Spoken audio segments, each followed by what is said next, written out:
Weight cutting woes continue to haunt the UFC after Yoel Romero missed the 185-pound limit to fight champ Robert Whittaker for the middleweight title at UFC 225, making him the first fighter in UFC history to miss weight for multiple title shots.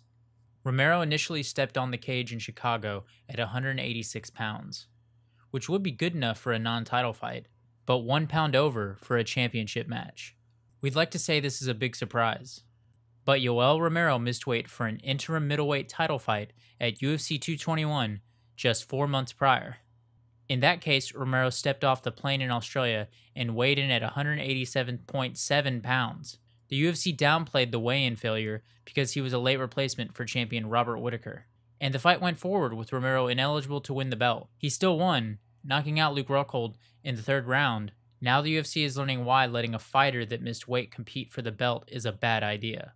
The fight will go on as a non-title fight bout, but it's the latest show to descend into chaos at the weigh-ins.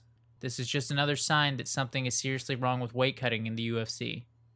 The UFC's last major event, UFC 223, featured a similar last-minute implosion after Max Holloway was deemed medically unfit to fight Khabib Nurmagomedov for the lightweight title. Khabib went on to fight number 11 ranked Ally Aquinta for the title, but with no other middleweights fighting at UFC 225, the UFC couldn't swap anyone in to face Whittaker. The UFC has pointed to early weigh-ins as a part of the problem and are planning to move them back to the late afternoon. But will this really reverse the trend of high-profile fights being upended last second? It seems to us like it will take something bigger to change the culture of extreme weight cutting in the UFC. Let's just hope it isn't